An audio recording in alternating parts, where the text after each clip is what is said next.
არაჩვეულებრივი 12 აპრილია დღეს ვემზადებით ძალიან საინტერესო სტუმრების შესახვედრად ბუნებრივია ვნახოთ სტუმრების ჩამონათვალი ანონსის საშუალებით და შემდეგ უკვე საქართველოში განვითარებულ მოვლენებს გადავხედოთ.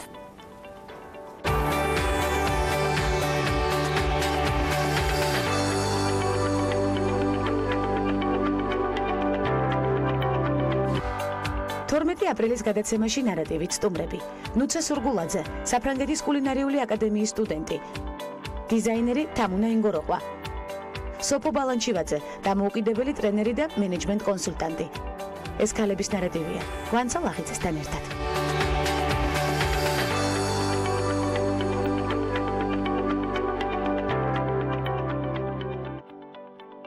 ახალი სასწავლო წლიდან მეორე კლასელი მოსწავლეებისათვის საგაკვეთილო პროცესი 5 წუთით შემცირდება.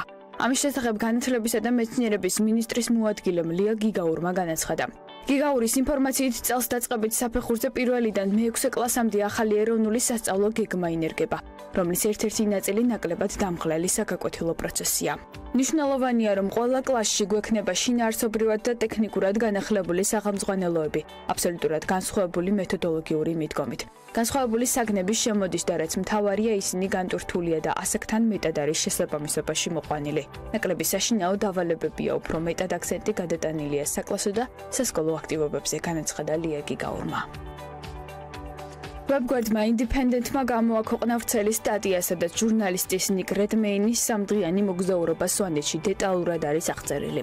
სტატიაში აღწერილია მოკლე მოგზაურობის გეგმა და ხაზი აქვს გასმული მთების სიმაღლესა და სვანურ კოშკებს.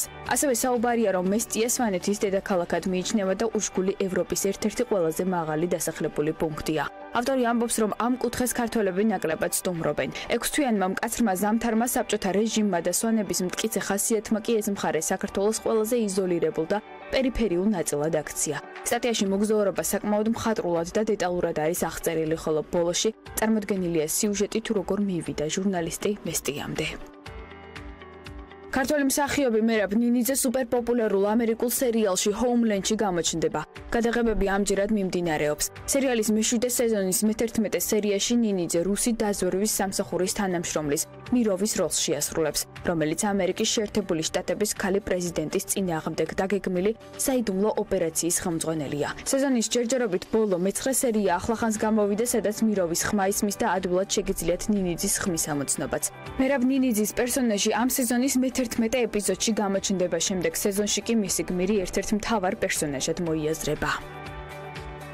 პირველ 8 მაისს ლონდონში საქართველოს დამოუკიდებლობის 100 წლის თავისადმი მიძღვნილი ქართული ფილმების მე-5 საერთაშორისო კინოფესტივალი გაიმართება. ინფორმაციას კულტურისა და სპორტის სამინისტრო ავრცელებს.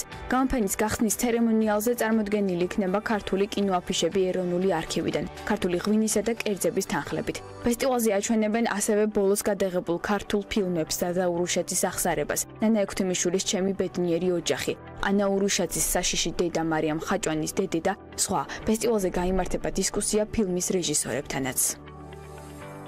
ლაგოდეხში სოფელ ხიზაში ბოჰემური სტილის ახალი სასტუმრო იხსნება, რომელსაც უცხოელი წყვილი ააშენებს. სასტუმროს სახელი დუენდეა, ის ესპანური სახელია და ვნების შეგრძნებას უკავშირდება. ცოლ-ქმარი ესპანელი ალეხანდრო პალომარი და ამერიკელი ნიკოლ ბარტონი საქართველოში 2 შვილთან ერთად 4 წლის წინ ჩამოვიდნენ და მათი ოცნება იყო, რომ რაიმე განსხვავებული და განსაკუთრებული გაეკეთებინათ საქართველოში. მათი თქმით, სასტუმრო სტუმრების მიღებას ივნისიდან შეძლებს. სასტუმრო ბოჰემური სტილის იქნება. თავდაპირველად 4 მინი კოტეჯი გაიხსნება, შემდეგ სეზონზე კი კიდევ 4 კოტეჯის გახსნაა დაგეგმილი. თითოეული კოტეჯის სიმაღლე 8 მეტრი იქნება. გარდა კოტეჯებისა კი იქნება სამზარეულო და აბაზანაც. სულ სასტუმრო 16 ადგილიანია. მთლიანმა ინვესტიციამ კი $150,000 შეადგინა.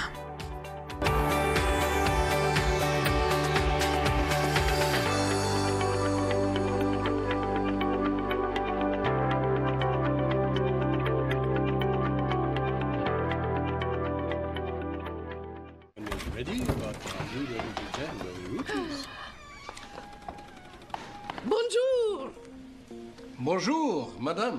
ფიქრობ რეცეპტი არის მუსიკა, რომელსაც ჭკვიანი მზარეული ყოველთვის სხვადასხვანაირად დააჟღერებს. ეს სიტყვები ჯულია ჩაილდს ეკუთვნის, ადამიანს, რომელმაც ფრანგული სამზარეულო და კერძების მომზადების ტექნიკა ამერიკელებს მისი რეცეპტის წიგნებისა და სატელევიზიო პროგრამების მეშვეობით გააცნო.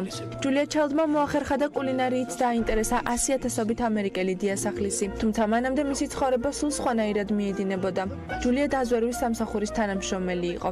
დაზვერვაში მუშაობის პერიოდში ჯულიამ მომავალი მეუღლე პოლ ჩაილდი გაიცნო. მათ სხვადასხვა ქვეყანაში უწევდა ცხოვრება და სწორედ მაშინ აღმოაჩინა, რომ გარდა შემწვარი ინდაურის და გოგრის ნამსხვრისა, მადლიერების დღის აღსანიშნავად უამრავი საინტერესო და ეგზოტიკური კერძის მომზადება შეიძლებოდა. What is it that you really like to do? Eat. I like to do. I know. ჯულიას სურდა შეექმნა საკუთარი კარიერა, მას რეალურად უნდოდა კარგად ესწავლა კულინარია. პარიზში გადასვლის შემდეგ გაუჩნდა იდეა დაეწერა კულინარიული წიგნი და ესწავლებინა მზადება მისი ორი პარტნიორისათვის, რომლებიც წიგნზე მასთან ერთად მუშაობდნენ. 1961 წელს ჯულია ჩაილდმა თანამოაზრეებთან, სიმონ ბეკთან და ლუზეთ ბერტოლთან ერთად დააგვირგვინა 8 წლიანი შრომა და 850 გვერდიანი კრებული ფრანგული კულინარიის ხელოვნება გამოსცა, რომელმაც ამერიკელები აღაფრთოვანა. წიგნი იმდენად პოპულარული გახდა, რომ ჯულია ჩაილდის პორტრეტი ჟურნალ Times-ის გარეკანზეც დაიბეჭდა. 1963 წელს შედგა ჯულია ჩაილდის სატელევიზიო პრემიერა, სადაც უპრეცედენტო კულინარიული გადაცემით The French Chef წარსდგა მილიონობით ამერიკელი ტელემაყურებლის წინაშე. ჯულია ჩაილდი 2004 წელს 92 წლის ასაკში გარდაიცვალა. მისი სამზარეულო კი დღეს მუზეუმად აქცეული და უამრავ დამთვალიერებელს მასპინძლობს. ამ ლეგენდარული პიროვნების შესახებ 2009 წელს რეჟისორმა ნორა ეფრონმა ფილმი გადაიღო, რომელსაც ჯული და ჯულია ქვია, სადაც ცნობილი კულინარის როლს ასევე ლეგენდარული მერილ სტრიპი ასრულებს. I'm Julia Child. Bon appétit.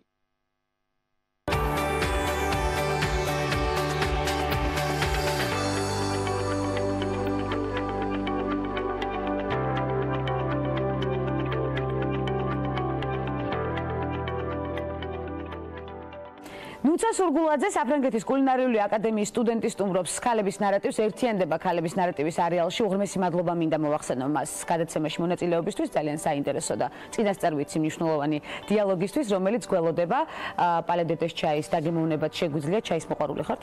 ნუცა. ხართ, რა თქმა უნდა, სხვადასხვა ბევრი გემოვნებითი თვისება ჩამოგვიყალიბდება ახლა გადაცემაში. ჩვენ და ძალიან გემრიელი დიალოგიც იქნება, ამაშიც აბსოლუტურად დარწმუნებული ვარ. ნუცა, რომელმა განსაკუთრებულმა კერძმა გადაგაწყვეტინა კულინარიაში უკვე პროფესიონალური ჩართულობა. გემრიელმა თუ პირიქით უგემურმა რა გამოცდილებით გადაწყვიტა, რომ სწორედ ეს პროფესია აგერჩია 18 წლის ასაკში. ერთმა კერძმა ნამდვილად არა, იმიტომ რომ ძალიან მრავალფეროვნება მიყვარს მე ამ სფეროში და არ შემიძლია ერთი კერძი გამოვარჩინო, იმიტომ რომ ყველა კერძი ჩემთვის ძალიან განსაკუთრებული და მნიშვნელოვანი არის. არის ალბათ განსაკუთრებული კერძი, რომელსაც დედა გიმს მე ვიცი რომ არაჩვეულებრივი დედა ყავს, არაერთხელ ყოფილა ჩემი სტუმარი ეთერში და ეთერს გარეთაც მათ შორის ძალიან ბევრი საინტერესო დიალოგი გქონია დედასთან ერთად და ვიცი რომ ის სამზარეულოშიც არაჩვეულებრივია როგორც სხვა პროფესიულ მიმართულებაში. დედას მომზადებული კერძი მაგალითად ხო არ გახდა ერთ-ერთი ინსპირაცია იმისა რომ სწორედ ამ მიმართულებით წასულიყავი ან ბაღში ცუდად მომზადებული კერძი რომელსაც გაგაღიზიანა და არა ასეთი კერძი არ უნდა არსებობდეს. გქონია ასეთი მომენტი? ხოთი შორის არა, ჩემ ოჯახს ან ძალიან ხშირია როცა კულინარები იმიტომ ირჩევენ ამ პროფესიას რომ აი ბებია ამზადებდა კარგად. ჩემ ოჯახში არ ყოფილა ეგ შემთხვევა. ნამდვილად არ მყავს რომელიმე ოჯახის წევრი რომელიც საოცარ საჭმელებს ამზადებს ან ინსპირაცია იყო ყოფილიყო ჩემთვის. მინდა მაპატი ამ შეკითხვის დასმისთვის. რა იყო მთავარი? მთავარი ჩემი ამ პროფესიის არჩევის თავისით მიპოვა ამ პროფესიამ. ეს რაღაც ერთი მიზეზი არ ყოფილა.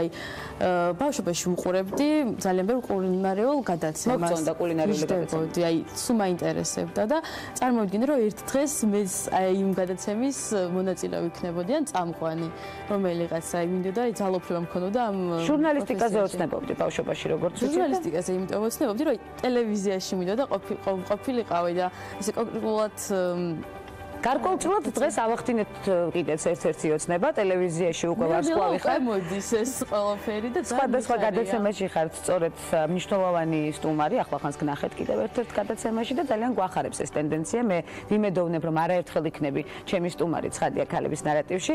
თუ გავთვლით იმ ნაბიჯებს, რამხელა ნაბიჯებით მიდიხარ წინ, მიიწევ არა მხოლოდ საქართველოს მასშტაბით, არამედ მსოფლიო მასშტაბით, თქვენი ინტერესის სფეროში, აუცილებლად გახდებით მრავალგზის ჩემი სტუმარი. ამ ეტაპზე მთავარი მიზანი არის კარგი ქართული რესტორნის გახსნა საფრანგეთში, როგორც ვიცი. რატომ საფრანგეთში? რატომ საფრანგეთში? იმიტომ რომ საფრანგეთი არის ჩემი ერთ-ერთი უსაყვარლესი ქვეყანა. მიყვარს იქ როგორ ხალხი, კულინარიის დედაქალაქი არის, ანუ კულინარიის ქვეყანა არის, რომ ვთქვათ და ყველაზე დიდი გასტრონომიული რესტორნები იქ მდებარეობს. ამიტომაც გადავწყვიტე, რომ იქ გავხსნა იმ ქალაქში, სადაც მე მუშაობდი გორდონ რამზის რესტორანში. აქ ახლოს შევარჩიე ადგილი უკვე და მინდა რომ ჩვენი ძალიან დიდარი, გემოთი დიდარი სამზარეულო, რომ ავიყვანო უფრო მაღალ დონეზე რამზე, რა თქმა უნდა და შემდეგ იქ შევთავაზო იქაურ ფრანგებს. ფიქრობ, რომ პოპულარული იქნება საფრანგეთში თან ქართული რესტორანი, იმიტომ რომ ვფიქრობ, იმიტომ რომ დაინტერესება მოდის უკვე დიდი საქართველოთი, რადგან ბორდოში მდებარეობს ღვინის მუზეუმი. კი ბატონო. და იყო საქართველოსი გამოფენა, გვაღიარეს როგორც ღვინის სამშობლო. კი ბატონო, 8000-ლოვანი ისტორია არაერთხელ გაგვივლია ქალების ნარატივშიც ეს მნიშვნელოვანი საკითხი. ძალიან დიდი ინტერესი საქართველოს მიმართ, რა თქმა უნდა და ბუნებრივია კერძების მიმართ. კერძები არა, არ იცოდნენ კერძების შესახებ. დღესაც არ იციან. ნუცა გააცნობს თელ საფრანგეთს ქართული კერძების იმ ბენეფიტებს, რომელიც ნამდვილად არის ბენეფიტი. სწორედ მაგიტო ჩამოვედი, ახლა საქართველოში, იმიტომ რომ იქ მეგობრებთან მიტოვებდნენ ორი საფეხურით მაღალ პოზიციაზე. უარი ვთქვი, რადგან მიდოდა საქართველოში მესწავლა ჩვენი კერძები და სხვადასხვა. ვინ არის მთავარი მასწავლებელი შენთვის? ჩემთვის მთავარი მასწავლებელი, ჩემი თავი. ნუცა ყოველთვის არის დამოკიდებული საკუთარ თავზე. აი ეს არის დამოუკიდებლობა, ეს არის ის ჟინი, რომელიც აუცილებლად მართლდება და შემდეგ უკვე შედეგად იქცევა. ჩვენ მოვიკითხავთ აუცილებლად ამ საინტერესო პროფესიულ გზას და იმ ნაბიჯებს, რომელთაც მიდიხარ წარმატებამდე.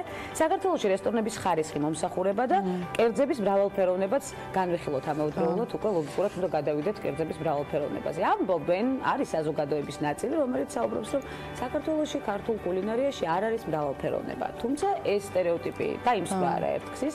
ახლა ერთად დავამსხვრიოთ კიდევ ერთხელ ქალების ნარატივში თქვენთან ერთად. არის თუ არა ქართული კერძი მრავალფეროვანი?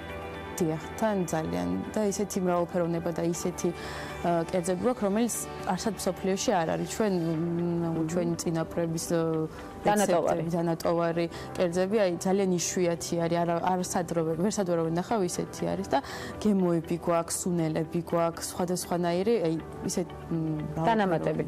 ყველა რეგიონს თავისი კერძები აქვს, უნდა ჩახვიდე იქ და იქ უნდა ნახო ადგილობრივი. ყველა კერძი თავის ხასიათს ატარებს. ერთ რესტორანში ვერ იპოვე ამ ყველაფერს, რესტორნებში უფრო ვერ იპოვე, უნდა ნახო და ჩახვიდე საქართველოს პატარ-პატარა რეგიონებში. კვლევებით საწარმოო აქვს. რა თქმა უნდა, რომ იპოვო ის რეცეპტები, აი ძირძველი რეცეპტები და მე ეს ყველაფერი გაერთიანო შექმნას, ლამაზად.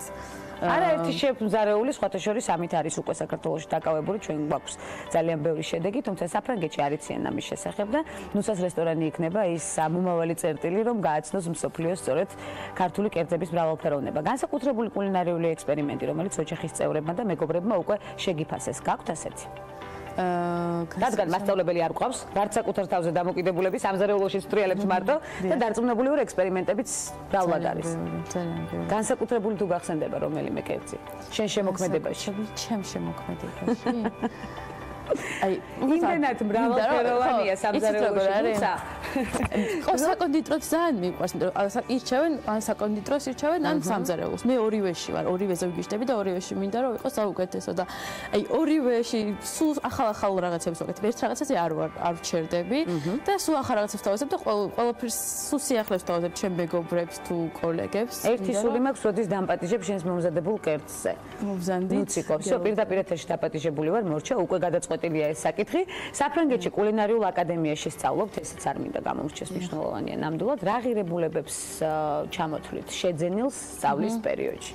ეხა გეტყვით მაგასთან დაკავშირებით, ჩემს ვფიქრობ, ანუ სწავლობ კულინარიულ აკადემიაში, რა თქმა უნდა, იქ იღებ, მაგ საბაზისო განათლებას იღებ, იმიტომ რომ რეალურ განათლებას შეიღებ რესტორანში, როცა ფეხს აღიჯებ რესტორანში, იქ იწყებ მუშაობას, იცნევ პრაქტიკაში, იცნევ შენ ფორმას, იხურებ ქუდს, მაშინ იწყება მთავარი განათლება. კულინარიულ აკადემიაში იმდენად განათლებას ვერ იღებ, მხოლოდ გასწავლიან როგორ არის. მიმართულებებს გასწავლიან და შემდეგ უკვე პრაქტიკაში უნდა და ძალიან საბაზისო რაღაცებს. მეგონი ყველგან ეგრე არის, ყველა სკოლაში. მაინც პრაქტიკულად იღებ მეც ცოდნას. ცხადია.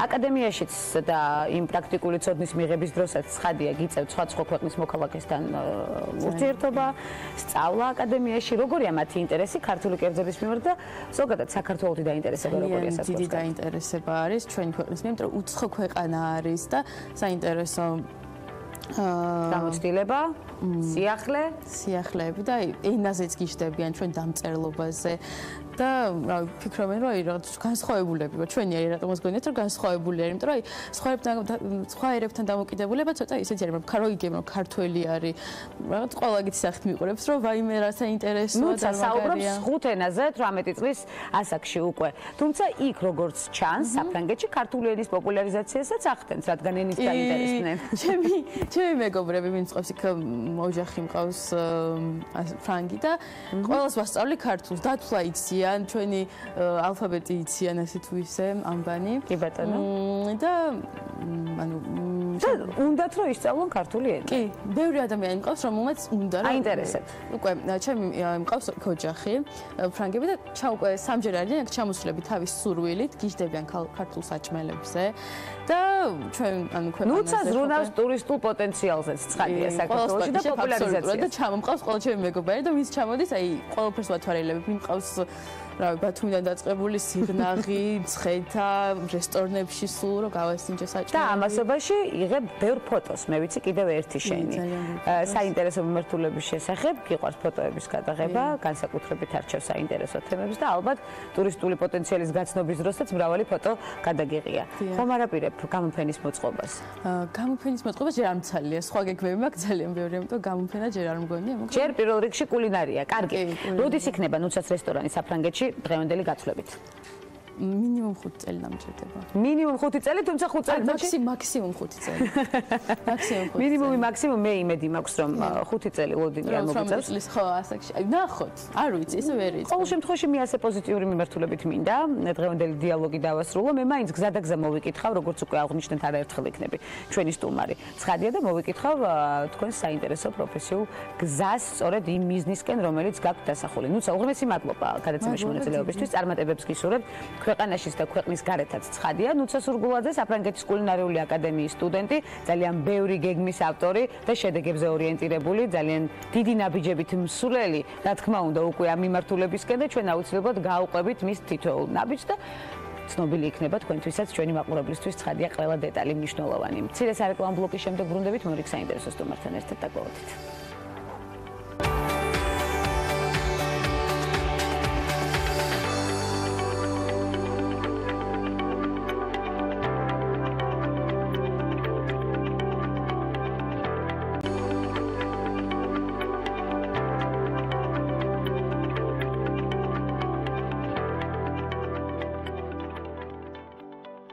გერმანიის კანცლერ ანგელა მერკელს შეუძლებლად მიაჩნია რუსეთსა და გერმანიას შორის ახალი გაზსადენის ამოქმედება თუ არ გაირკვევა უკრაინის როგორც გაზის სატრანზიტო ქვეყნის როლი. ძალიან მკაფიოდ ვთქვი, რომ პროექტი ჩრდილოეთის ნაკადი 2 შეუძლებელია უკრაინის მომავალი სატრანზიტო როლის გარკვევის გარეშე, განაცხადა მერკელმა. მისი თქმით, საქმე ეხება არა მარტო ეკონომიკურ საკითხს, არამედ პოლიტიკურ მოსაზრებებსაც.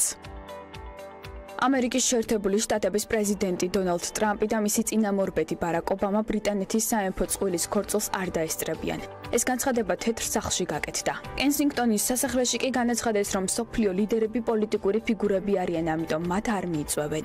თუმცა უნდა აღინიშნოს, რომ ბარაკ და მიშელ ობამებს პრინც ჰარისთან და მის საცოლესთან მეგან მარკლთან კარგი ურთიერთობა აქვთ. გავრცელებული ინფორმაციით ქორწილში არც ბრიტანეთის პრემიერი ტერეზა მეია მიწვეული. სამეფო ქორწილი კი 19 მაისაა ჩანიშნული.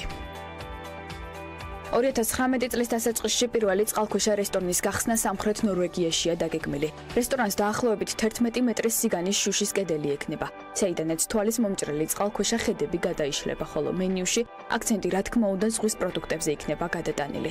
რესტორანის სახელად ქვეშ ნორვეგიელმა არქიტექტორმა დააპროექტა. რესტორანი წყალში 5 მეტრის სიღრმეზე იქნება ჩაწეული, რომელსაც სპეციალური სქელი კედელი დაიცავს ზღვის სხვადასხვა დინებებისაგან. არქიტექტორმა დეტალურად აღწერა თუ როგორი იქნება მომავლის რესტორანი და განაცხადა, რომ დიდი დრო დასჭირდება ისეთი პროექტის დასახაზად, რომელიც ბუნებას ლამაზად შეერწყმება. სოფლიოში ყველაზე ნახვად მუსიკალურ ვიდეოკლიპზე დესპასიტოზე და რამდენიმე ცნობილ ვიდეოზე ჰაკერული თავდაცმა განხორციელდა.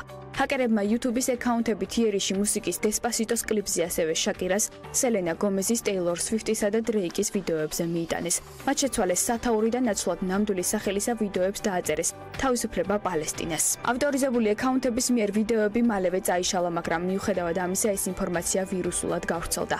ასევე ჯერ კიდევ არ წაშლილა რამდენიმე ვიდეოც. BBC-ის თქმით, Twitter-ზე უცნობი აკაუნტების მიერ დაწერილი პოსტი სავარაუდოდ ერთ-ერთ ჰაკერს ეკუთვნის, ხოლო პოსტს ეწერა, რომ ეს ყველაფერი მხოლოდ გართობაა. დიდი ბრიტანეთის პრემიერ-მინისტრმა ტერეზა მეიმ ამერიკის შეერთებული შტატების პრეზიდენტს დონალდ ტრამპს განუცხადა, რომ ბრიტანეთს მეტი მტკიცებულებები დასჭირდება ასადის რეჟიმის მიერ სავარაუდო ქიმიური იარაღის გამოყენებაზე, ვიდრე სირიის წინააღმდეგ სამხედრო დარტყმას განახორციელებს. იუწყება ბრიტანული გაზეთი The Times-ი. გამოცემა წერს, რომ პრემიერ-მინისტრმა უარი თქვა სწრაფმოქმედებაზე, რადგან ქიმიური იარაღის აკრძალვის ორგანიზაციის წარმომადგენლები დამასკოს გარეუბანში აპირებენ ჩასვლას. იქ, სადაც ქიმიური იარაღის გამოყენების შედეგად სულ მცირე 70 ადამიანი დაიღუპა. სამეფო პარფიუმერულმა სახლმა სპეციალურად მეგან მარკლისათვის შექმნა სუნამო, რომელსაც ის პრინც ჰარისთან ქორწილის დღეს მიებგურებს.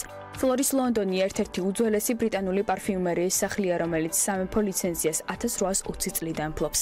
სწორედ მან დაადასტურა, რომ სპეციალურად მარკლისათვის ციტრუსის არომატს გამოუშვებს და ის ექსკლუზივი იქნება, რაც იმას ნიშნავს, რომ სუნამო გაყიდვაში არ გამოვა.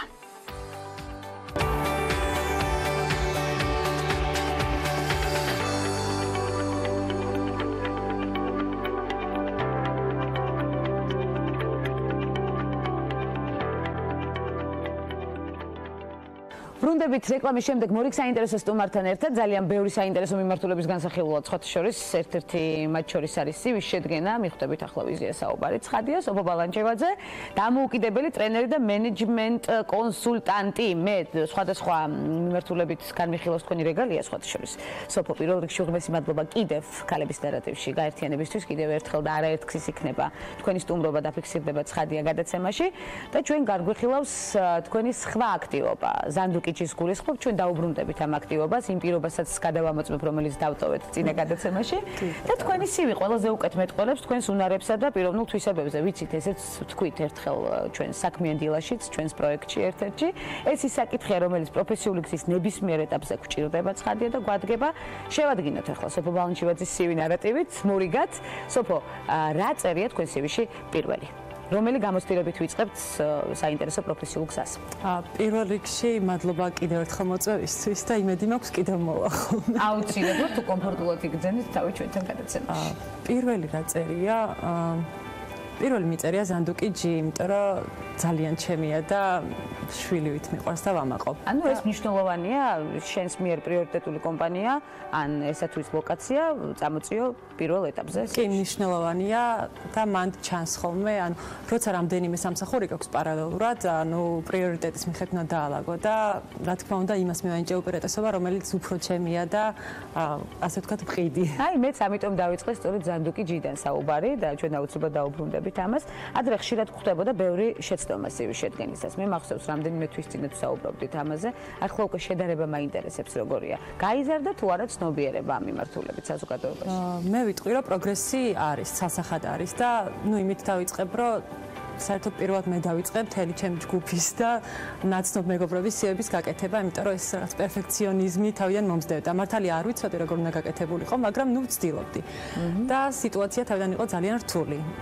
ამ ხრივ ძიმე იყო. თუმცა მინდა ვთქვა ის, რომ აი ბოლო თვეებში განსაკუთრებით აქტიურად ჩავერთე რეკრუტინგში და ბევრ ძალიან კარგ და დახვეწილ რეზიუმესთან ერთად შემოდის მეტნაკლებად ტრაგიკული ფორმატის რეზიუმეები. ტრაგიზმი აქაც გვხვდება. კი, აი მაგალითად ერთ-ერთი მაგალითი შემიძლია მოვიყვანო Excel-ის ფორმატში ცხრილში აწყობილი სრული გაუგებრობა, სადაც ინფორმაციის წაკითხვა არის შეუძლებელი და რთული კი. და ანუ შეცდომები მე სტატიაში განვიხილე, რასაც უნდა მოვერიდოთ და ანუ აქედან ძალიან მნიშვნელოვანია ერთ-ერთი გუშინ შემხვდა საერთოდ ვეფხისტყაოსნის აფორიზმი, რასაც არ ველოდი. ანუ სახელი და გვარის შემდეგ კი ორ ენაზე შემოვიდა CV და ორივე ენაზე ანუ ნათარგმნიც იყო. რასთან იყო კავშირში, როგორ მაინტერესებს? არაფერთან ალბათ რაღაც მის პოზიციას, ან აი როგორც რაღაც ინსპირაციული ციტატის მეყვანის მსგავსად. კარგად გამახალისე სოფო ნამდვილად წარმოვიდგინოს პოეზიით რო იყოს შედგენილი CV-ები და კი, ანუ ბევრი უცნაურობა ხდება ხოლმე და რა თქმა უნდა და კარგად ხალისობთ კიდეც სახალისო არის, ანუ დაცინვისაგანი არ არის ხშირად თავად მიჩნდება სურვილი რომ დავუკავშირდე და ფიდბექი მივცე. ფიზიკურად ამის დრო არ მქონია, მაგრამ ეხლა ვთვლი რომ ის სტატია მაგისთვის დავწერე უფრო მეტად რომ რაღაც ესეთ შემთხვევა რო იქნება დაულინკო ხოლმე. თუნდაც არ ვიბარებდე დაულინკო კანდიდატს და იქნებ გაითვალისწინოს. გაითვალისწინებს აუცილებლად დარწმუნებული რომ ჩვენი დღევანდელი გადაცემაც იქნება ერთ-ერთი მესიჯი. ადია, მე კიდევ ერთი მნიშვნელოვანი დეტალი მინდა აღვნიშნო, მეილის მისამართი, რომელსაც ძირითადად ვიყენებთ საქმისთვის, ხო? აქაც გქონდა თქვენ ერთ-ერთ ინტერვიუში სწორედ გაკეთებული ყურადღება გაამახვილეთ სწორედ მეილის მისამართზე, ხშირად გვხდება რაღაცა საყვარელი სახელებით შედგენილი მეილის მისამართი. რამდენად მოქმედებს ეს იმიჯზე, საქმიანი ადამიანის იმიჯზე? იცით რა, იქ უმეტესად ეწერა ჩემი სუბიექტური აზრები, მაგრამ ანუ ვისთანაც მისაუბრია, თქვათ კოლეგებთან, ან ისე სხვა დამქირავებელთან, ხშირად უთქვამთ, რომ აი ეს ცუდი იმეილი, როცა შემოსვლით განსაკუთრებით რუსული დომეინებიდან, უკვე აღარ გვაინტერესებს ქვემოთ რა წერია, იმიტომ რომ ანუ რაც არ უნდა ეწეროს ქვემოთ, აი აქ რაღაცნაირად უკვე სტერეოტიპი ყალიბდება და აქ ჯამდება უკვე ადამიანის პროფესიონალიზმიო. სწორია ეს თუ არასწორია, ამაზე შეგვიძლია ვიდაოთ, მაგრამ სასურველია რომ ხდება ასეთი ვითარება. კი, ხშირია და სასურველია რომ არ გხდებოდეს. მაგალითად, ანუ მე გამოვიყენებდი ან უნივერსიტეტის თუ სტუდენტი ვარ, ან არსებული სამსახურის დომეინს და ნუ რა თქმა უნდა, წინ სახელი და გვარი, ან თუ სახელი და გვარი უკვე არსებობს, ნუ რაღაც წერტილი ან ტირი ან რაღაცით შეიძლება გამოყოფა ისე რომ უფრო ელეგანტური სახე მიიღოს. კარგად წარმოჩინდა, ბუნებრივია იმ ამა თუ იმ ლოკაციაზე თუ ამა თუ იმ საქმეზე, მით უმეტეს როდესაც პირველ ნაბიჯებს დგამ ამა თუ იმ სამუშაო ლოკაციაზე, ბუნებრივია ამას არსებითი მნიშვნელობა აქვს. კი, და ასევე დავამატებ, აი თვითონ ფაილის სახელით, როცა აგზავნიან არ აქცევენ ყურადღებას, აი რაღაცა სოფუშკას CV ან ესეთი რაღაცები რო გვხდება. სოფუშკას CV რო იყოს შენ შემთხვევაში მაგალითად. ან საერთოდ არ აწერია ხოლმე არაფერი და ხშირად ჩვენ ყველა იმ რჩევას გავითვალისწინებთ, სოფო, რომელიც მოგვაწოდა დარწმუნებული ვარ ჩვენი მაყურებელიც მათ შორის, ძირითადი პრობლემები, რომელიც იკვეთება მართვაში და რამდენად ხშირად მოგმართავენ ხელმძღვანელი პირები სწორედ აი ამ მიმართულებით, რომ დაალაგდეს ურთიერთობა, კომუნიკაცია, მაღალ რგოლსა და დაბალ რგოლს, საშუალო რგოლს შორის, ზოგადად კომუნიკაციის ჩამოყალიბება კომპანიაში და მენეჯმენტის მართვა. მზად არის დღეს ქართული კომპანია იმისთვის, რომ მსგავსი ტიპის რჩევები მიიღოს მენეჯმენტის რგოლმა. ჩემი სუბიექტური აზრის განვრცობა არ იქნება მართებული, მაგრამ მე ვთვლი, რომ ამ ხრივაც არის საკმაოდ დიდი პროგრესი და მიუხედავად იმისა, რომ მე თვითონ უბრალოდ არ მიმუშავია ამ მიმართულებით დიდი ხანი, კოლეგებთან ვიცი, რომ არის უფრო მეტად მიმართვიანობა, ვინც ამ ხრივ უკვე პოზიცირებულია და ამ ხრივ მუშაობს აქტიურად და ჩემთანაც ყოფილა შემოთავაზებები და ამ წუთასაც ვმუშაობ, ანუ 3 კომპანიაში ერთდროულად და იმათთვის ვაკეთებ რეკრუტინგს და ნუ პლუს კუთხით გამოცდილება მე როგორც ვიცი. კი, რა თქმა უნდა, უბრალოდ ის საყვარელ ლოკაციასთან, რომელიც თავიდანვე აღნიშნეთ, ზანდუკიჯი, რომელიც განხილული გვაქვს ჩვენ ქალების ნარატივში, გავიცანით გადაცემაში მახსოვს, როგორია განვითარების ეტაპები, რომელსაც დაგხვირდით და ჩართულობა ქალების საინტერესო. განვითარება გვაქვს. იცით ახლა მანდ რა ხდება? ანუ მე ვიტყოდი, რომ მე ვთქვი მაშინ, რომ გვექნებოდა რაღაც კონკრეტული შედეგი და გვექნებოდა პროგრესი, მაგრამ ისიც ვთქვი, რომ ნელი ტემპით მირჩევნია წავიდეთ წინ თქო. მახსოვს. კი, 6 სიტყვა შევასრულეთ და ერთ თვეში უკვე გაიხსნება ჩვენი საწარმო, მცირე საწარმო ბათუმში, სადაც კიდევ 5 ადამიანი დასაქმდება და უკვე ჩვენს ახალ ბრენდს გამოუშვებთ, ბრენდ ნეიმით პროდუქციას. ეს იქნება ჩანთები და სხვა აქსესუარები და შეიძლება კიდე ტანსაცმელი. ბრენდის სახელწოდება იქნება ზანდუკი? არა და ჯერ არ გავახმიან. თუმცა მაშინ პირობას დავიტოვებ, რომ სწორედ ქალების ნარატივში იქნება ის პირველი პრეზენტაცია თქვენი საინტერესო ახალი პროდუქციის. ძალიან გვახარებს დასაქმებული კადრი, ცხადია ის თქვენი წინ გადადგმული ნაბიჯები, რომელსაც ძალიან სწრაფად დგამთ, ძალიან გვახარებს ეს, თუმცა რა იქნება მომდევნო თქვენი გეგმა ბათუმის სამკერვალოს შემდეგ? ბათუმის სამკერვალოს შემდეგ ხო ვიცი როგორ მიყვარს ანონსები იმისთვის რომ შემდეგ მოვიკითხო როდესაც კი მაქვს გეგმაზე მეტად ვიტყოდი რომ ჯერჯერობით ხედვაა და ალბათ მალე გეგმად გადავაქცევ იმდენად მომწონს ანუ ეს ტრენინგების და კონსულტაციის მიმართულება რომ ვფიქრობ მანდაც რამე ხوار მომესინჯა. ცენტრის მსგავსის ჩამოყალიბებაზე. კი, ვფიქრობ და ანუ ასე თქილა დავანონსო სიახლე. ხო, ხმამაღალი განცხადების გაკეთებას ჯერ ვერ იდები, თვლი რომ ცოტა მოსამზადებელი ეტაპი უნდა გავიარო მაგისთვის და თუმცა მივალთ აუცილებლად აქამდე. აუცილებლად მე დარწმუნებული ვარ, ძალიან კარგი გადაწყვეტილებაა სოფო, მე მხარში დაგიდგებით სატელევიზიო პლატფორმითაც და ისედაც თუ რაიმე შეგვიძლია რომ გავაკეთოთ. სულზნობს თქვენს მხარდაჭერას. უღრმესი მადლობა იმისთვის რომ გაერთიანდით მორიგოთ ქალების ნარატივის სერიალში. მადლობა მობრძანებისთვის. სოფო ბალანჩივაძე დამოუკიდებელი ტრენერი და მენეჯმენტ კონსულტანტი, რომელიც არამხოლოდ ამ რეგალიით შემოიფარგლება, ესეც აუცილებლად უნდა აღინიშნოს და სულ ცოტა ხანში კიდევ მინიმუმ 3 რეგალიას მივაყოლებ, როცა მოვა და გვესტუმრება ჩვენს გადაცემაში. ასეთი იყო საუბარი მასთან და დიალოგი. რამდენიმე წამში უკვე მორიგ საინტერესო სტუმარს ვხვდებით კვლავ დღეს 12 აპრილს ცხადია გადაცემაში ქალების ნარატივი დაგველოდით.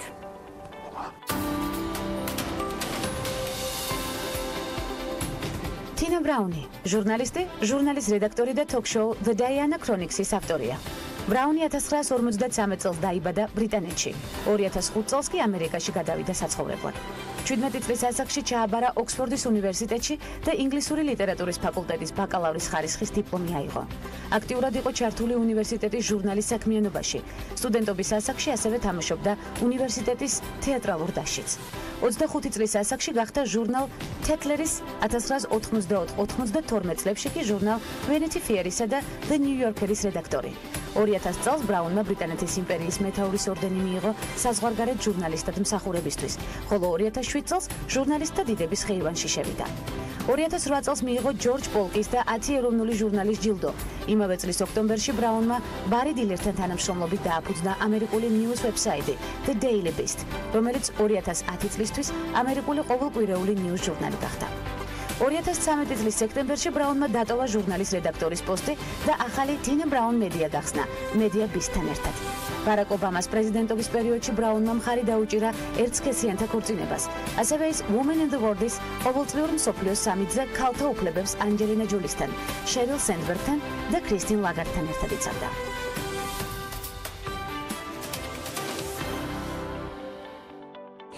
მორიგი საინტერესო სტუმარი ერთიანდება ქალების ნარატივის სერიალში. დიზაინერი თამუნა ინგოროყვა სტუმრობს გადაცემას, რომელიც ხოთ შორს არც ერთ პროექტში არ მინახავს ჩემთან ერთად და ძალიან მახარებს, რომ შედგა ჩვენი დებიუტი, ერთობლივი საუბრის დებიუტი ჩვენს გადაცემაში. მე დარწმუნებული ვარ, ძალიან საინტერესო აქცენტები დაისმევა და არაერთგზის გახდებით კვლავ ჩვენი სტუმარიც. მადლობა მობრძანებისთვის. მადლობა. მრავალწლიანი მუშაობის შედეგი თამუნა ინგოროყვას კოლექციების სხვადასხვა ქვეყანაში პოპულარიზაცია, მართალია თქვენთან კომუნიკაცია არ გქონია გადაცემის ფორმატში, მაგრამ თქვენზე ბევრი გვისაუბრია, ბევრი ერთგული მყიდველი ცხადია, სხვადასხვა სტატია, წამყვან გამომცემლობებში ამას მინდა გაუსვა ხაზი მსოფლიო მასშტაბით. რამდენად მომგებიანია დიზაინერის პროფესია დღევანდელი გადმოსახედიდან თქვენთვის პირადად? იცით რა არის ამ კითხოს ძალიან დიდი ხანია წლებია უკვე მისვავენ, ესე ვთქვათ, თუნდაც სამეგობრო წრეში, თუნდაც ტელევიზიის ჟურნალისტების მხრიდან. მე ძალიან დიდი ხანია ამ საქმეს ვაკეთებ. რეალურად უკვე 15 წელზე მეტია. კი ბატონო. და დავიწყე მოღვაწეობა, ეს იყო 2002 წელი. მერე გადავიარე ძალიან ბევრი გარდატეხა, ბევრი რაღაცა ქვეყანაში ეკონომიური კრიზისები, პოლიტიკური ცვლილებები. რეალურად მე დავიწყე ჩემი საქმიანობა, როცა არ იყო საქართველოში, ანუ 1-2 დიზაინერი ავთანდილი არსებობდა, მაკა ასათიანი და რაღაცა შეიძლება ითქვას, რამოდენიმე დიზაინერი შეიძლება ხა არ მახსენდება მათ სახელი და გვარი და ანუ აი ამ პერიოდში. როდესაც რეალურად მართლა ეს სფერო არ იყო მომგებიანი, მაგრამ ჩემი საქმიანობა რატომღაც თავიდანვე დაიწყო ძალიან მომგებიანად. ეს არ იყო რომ მე ვერთობოდი, ძალიან ბევრს ეგონა რომ რატომღაც მე ვერთობოდი და ეს იყო ჩემი ჰობი. ბევრს ვერ წარმოედგინა რომ აი ამ რაღაცა. რატომ ჩამოყალიბდა ეს აზრი გარკვეული სტერეოტიპების გამო, რომელიც იმ დროს არსებობდა? კი, იმ დროინდელი სტერეოტიპების გამო და ასევე ეს არ იყო ის პროფესია, რომელიც თუნდაც იმ პერიოდში, ეხლა თქვა შეიძლება კი, მაგრამ თუნდაც იმ პერიოდში რაღაცა გარკვეულ თანხას მოიტანდა, რაღაცა თუნდაც თავის თავს შეინახავდა, ესე ვთქვათ, ბიზნესი, ხო? და რატომღაც ყველას ეგონა, რომ მე ეს მქონდა ჰობად და გართობად. მე რაღაცა ელოდებოდნენ, რომ აი რაღაცა ოდესღაც მე ამას დავანებებდი თავს, მაგრამ მე ამას იმდენად თავიდანვე ძალიან პროფესიონალურად უყურებდი და მე მტკიცეთი გქონდა გადაწყვეტილი პროფესიული გზა. კი, ძალიან მტკიცედ მქონდა ჩემი პროფესიული გზა დანახული. ძალიან კიდევ მტკიცედ ხედავ ამას და ვიყურე და ნუ მე ხო არანაირი არც რაღაცა ეს გარდატეხები არ მაშინებდა, კი ძალიან რთული ბევრი გზა გამოვიარე და ძალიან ბევრი სირთულეები იყო ამ გზაზე. მაგრამ ამან გაგაძლიერად კიდევ რა თქმა უნდა და ამას ვიძახი რომ დღეს რეალურად აი თუნდაც ახალგაზრდა დიზაინერებს ვეუბნები რომ თქვენ იმდენად ხელის გულზე გაქვთ ეს ყველაფერი გადაშლილი, იმდენად მე და რამოდენიმე დიზაინერმა ქართველმა ევროპაში თუნდაც მსოფლიოში გავყვალეთ ის პირველი ნაბიჯები გადავდგით რომელიც ხელშემწყობი აღმოჩნდა უკვე დამწყები დიზაინერებისთვისაც ხადია და მათ მხოლოდ რაღაც საკუთარ კრეატივზე უნდა იფიქრონ და უფრო ჩაუღრმავდნენ ამ სფეროს და ბევრი ტექნიკური ხარვეზი აქვს რეალურად ჩვენგან მოხსნილი. და რა ვიცი, მე ვფიქრობ, რომ ხა ეს არ არის ის ბიზნესი, მე რასაც ვაკეთებ, მე ვაკეთებ უფრო ლუქს. არ არის ეს ის ბიზნესი, რომელთაც რაღაცა დღეს შეიძლება დავარქვათ რომ ძალიან მომგებიანი იყოს, იმიტომ რომ დღეს არის ძალიან მომგებიანი უფრო ისეთი საშუალო ხარისხის ტანსაცმელი, რაც უფრო გაყიდვადია, მაგრამ მე ჩემი ხედვით მე ამ გზას ვხედავ, რომ ნუ ისევ დაბრუნდება ლუქს ბიზნესი მსოფლიოში და ისევ ძალიან მომგებიანი იქნება და დღეს ცოტა შუალედურად არის. თუმცა ჩვენ როგორც უკვე აღნიშნა თამუნამ შეჩვეული ვართ ბარიერების გადალახვა ეს არის კიდევ უფრო მეტი мотиваცია იმისთვის რომ წინ წავიდეთ ცხადია საქართველოს მსოფლიო ასპარეზზე ახსენეთ არ შემიძლია ამ კითხვით თქვენ არ მოგმართოთ როგორ ხდებიან ქართველი დიზაინერების ხედვას დღეს უკვე მსოფლიოში შედარება შეგვიძლია მოვახდინოთ 15 წლის წინ და 15 წლის შემდეგ დღეს უკვე ძალიან ხშირად ხდება სხვადასხვა სტატია ვახსენე სწორედ გამომცემლობებში ქება და დადებითი კონტექსტით სწორედ ჩვენი დიზაინერების მოხსენება თქვენი შეფასება იცით რა არის მე ვფიქრობ რომ ეს ყველაფერი არის fashion week-ების დამსახურება, ქართველი დიზაინერების დამსახურება, იმის დამსახურებაც, რომ ბევრი ქართველი დიზაინერი დიდი სახლის, დიდი ისეთი ფრანგული სახლების ისინი არიან დიზაინერები გახდნენ. ასევე აღარ არსებობს არანაირი ჩარჩო უკვე. აღარა ვარ ჩვენ ვთქვათ საქართველოში და რაღაცა ჩარჩოები არ გვაქვს. დღეს შეიძლება საქართველოსთან შექმნა დიზაინი, მაგრამ რეალურად რომელიმე ფრანგულ ბრენდს სიტყვაზე ავიღოთ. და ნუ რა ვიცი, ეს მე ვფიქრობ ეს ყველაფერი აი ამ 21 საუკუნემაც მოიტანა, ასევე მოიტანა იმან რომ მე ჩემი პირადი აზრია, ეს რომ ქართულ დიზაინერებზე, აი ნუ საქართველოში მცხოვრებ ქართულ დიზაინერებზე რომ ლაპარაკობენ, ეს არის fashion week-ების ძალიან დიდი დამსახურება. და მე უკვე დიზაინერის, იმიტომ რომ იცით რა არის აი ეს საშუალება ასპარეზზე გასვლის რა თქმა უნდა და სოფო ჭყონია ძალიან ცდილობს რომ ანუ ის მთელ ენერგიას დებს იმაში რომ რაც შეიძლება ბევრი ილაპარაკონ რაც შეიძლება და ბევრი დაწერონ მე ხანდახან ვფიქრობ რომ ზოგი არც იმსახურებს ამ ხელა პრესას მაგრამ იღებს და ნუ ეს ძალიან კარგია და ეს მოდის კვირეულმა Mercedes-Benz Fashion Week-მა ეს დაამტკიცა რეალურად ძალიან მოდის კვირეულის მე-17 თუ არ ვწდები სეზონზე თუ იღებთ მონაწილეობას, რომელიც 19-22-ია დაგეგმილი. ახლა ხანს გქონდა ინფორმაცია. თბილისის მოდის კვირეულზე მე დიდი ხანი აღარ ვიღებ მონაწილეობას, მაგრამ ასევე თბილისის მოდის კვირეული ძალიან ბევრ რაღაცას აკეთებს ქართველი დიზაინერებისთვის, მაგრამ მე როგორც ვიცი, რაღაცა სეგმენტურად უფრო ახალგაზრდა დიზაინერებზე თუ რაღაცა სხვა მიმართულება აქვთ აღებული, ზუსტად არ ვარ ჩახედული, რო არ მოგატყუათ. მეც ამიტომ გკითხეთ თქვენ. თქვენი მიმართულებით. მე სადაც ვიღებ მონაწილეობას, ის ვიცი კონკრეტულად. და რა არის მომდევნო საერთაშორისო პროექტი ამ მიმართულებით? იცით რა არის ახლა მომავალში იგეგმება Mercedes-Benz Fashion Week თბილისი და ახლა ჩამოვედით უკვე დამთავრდა შოურუმების სეზონი მილანში ვიყავით პიტი ეს გამოფენაზე, რომელიც აწარმოეს საქართველომ გააკეთა. აწარმოეს საქართველოს პროექტია ესეც ახლა რომელიც აღნიშნა. ხო, ასევე პიტი მილანო, რომელიც არის ძალიან დიდი შოურუმი და ძალიან კარგი, სადაც ვიყავით, ასევე ვიყავით პარიზში, რომელიც ასევე აწარმოეს საქართველოს მხარდაჭერით გააკეთა მორდაში შოურუმში და ეხლა ეს იგეგმება კიდე ძალიან ბევრი დიდი პროექტი და მე უკვე მეათე სეზონია ყოველ წელს მილანში და პარიზში სხვადასხვა შოურუმებში ვიღებ მონაწილეობას, რომ როგორც სხვა ყველა ქართველი დიზაინერი, ბევრი ქართველი დიზაინერი, რომ ჩემი ბიზნესი კუთხით ჩემი მოღვაწეობა განვავითარო. ახლა რა კოლექციაზე მუშაობ? ეხლა დასრულებული მაქვს ზამთრის კოლექცია, შემდეგი წლის ზამთრის კოლექცია, რომელიც Mercedes-Benz Fashion Week თბილისზე იქნება წარდგენილი. და ძალიან გვახარებს თორედ ეს მიმართულება, ეს ჩართულობა, თქვენი აქტივობა. იცით რა, ძალიან მაინტერესებს ახლა ეს კითხვა, რომ არ დაგისვათ, ისე ვერ გაგიშვათ ქალების ნარატივიდან, როგორ იქნება მრავალფეროვნება თქვენს ბრენდში, თქვენი ხედვა. უნდა წარმოსახვითი თემა გქონდეთ, იმისთვის რომ ეს ინსპირაცია მოვიდეს, სხვადასხვა მიმართულებით მე ვხედავ სწორედ თქვენს ბრენდში, ამდენი ხნის განმავლობაში, 15 წლის განმავლობაში არ ვაკვირდები ამ განვითარებას, თუმცა არის რაღაც პერიოდი, რომლის ჩემი ყურადღება სწორედ აი ამ დროის მონაკვეთში არის გამახვილებული. მრავალფეროვნება და კრეატივი. როგორ იბადება თქვენთვის, როგორც შემქმნელისთვის კოლექციის? იცით რა არის? აი ჩემთვის ყოველი კოლექცია თითქოს იწყება, რაღაცა ახალი, თითქოს ახალი გამოცდის წინაშე ვდგევარ, ახალი რაღაცა გამოწვევა ჩემთვის და თითქოს აი ესეთი შეგრძნება მაქვს ხოლმე, აი კოლექციას რო ვამთავრებ, გამოცდას რო ჩააბარებ რაღაც სერიოზულს და ეს მიუხედავად იმისა, რომ აი ამდენი წელია, წელიწადში რამოდენიმეჯერ ვაკეთებ კოლექციებს, უკვე აი 15 წელი ამას შეუსვენებლად ვაკეთებ, ანუ არასდროს სეზონი არ ჩამიგდია, არსებობდა თუ არ არსებობდა საქართველოში fashion week-ები, მე წელიწადში ორჯერ ვაკეთებდი კოლექციას, დამქონდა სხვადასხვა ქვეყანაში და ნუ ვიყავ ეს და აქედან გამომდინარე ყველას მეუნება, ნუ აი ყველა ჩემს გარშემო მეუნება, რომ როდის უნდა დამთავრდეს შენი ნერვიულობა, იმიტომ რომ მართლა პატარა ბავშვივით ჩემთვის ეს არის აი ეს პერიოდი ჩემი კოლექციის კეთების არის ნერვიულობა და მთავრდება ასევე ნუ ნერვიულობით, მაგრამ აი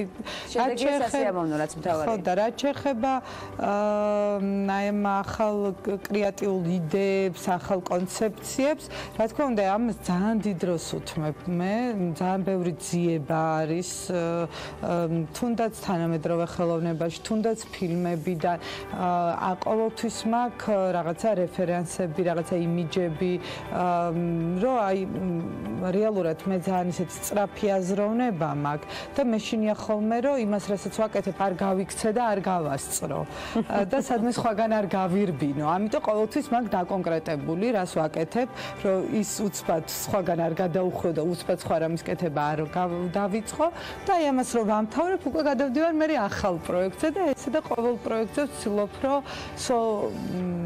უკეთესი და რაღაცა თითქოს ჩემ თავთან მაქვს რაღაცა შეჯიბრი, ჩემ თავთან მაქვს გამოწვევა. რომ აი ჩემ თავს ვანახო, რომ აი ეხლა მეორე სეზონზე, ანუ ახალ სეზონზე აუცილებელია რომ კიდევ უფრო განვითარდე, კიდევ უფრო უკეთესად ყოველთვის ვიწყებ შედეგის ყურებას ჩემი ხარვეზებიდან. თვით კრიტიკული ხარ. ძალიან. ეს ერთ-ერთი მნიშვნელოვანი საკითხია საქმეში. მე აბსოლუტურად მოგიწონებთ ამ მიმართულებას. იმ მიმართულებასაც, რომელსაც ნერვიულობა ქვია, იმიტომ რომ ნერვიულობის შემდეგ ყოველთვის არის შედეგი. თუ არ მიუძღები ნერვიულობით, ნუ შეიძლება გადამეტებული იყოს ცხადია ეს ნერვიულობა, უნდა იყოს ყველაფერი დოზირებული, მაგრამ თუ სწორედ ასეთი აქცენტებით არ მიუძღები საქმეს, შედეგსაც ვერ მიიღებ. თანაც 15 წლიანი გამოცდილებაც გვიჩვენებს ამას, რამდენად მნიშვნელოვანი შედეგი გვაქვს თქვენი საქმიანობის გათვალისწინებით. უღრმესი მადლობა მობრძანებისთვის. მადლობა. არაერთხელ გელოდებით კვლავ გადაცემაში ქალების ნარატივი, წარმატებებს გისურვებთ უკვე მომდევნო ჩვენებებზე. დიზაინერი თამუნა ინგოროყვა სტუმრობდა გადაცემას ქალების ნარატივი საინტერესო ამბის თხრობით. ასეთი იყო დღევანდელი ნარატივი, ხვდებით ერთმანეთს ხვალ ზუსტად 11 საათზე. მორიგად TV Pirvelis პირდაპირ ეთერში საინტერესო და მნიშვნელოვანი საკითხების განსახილველად ბედნიერად.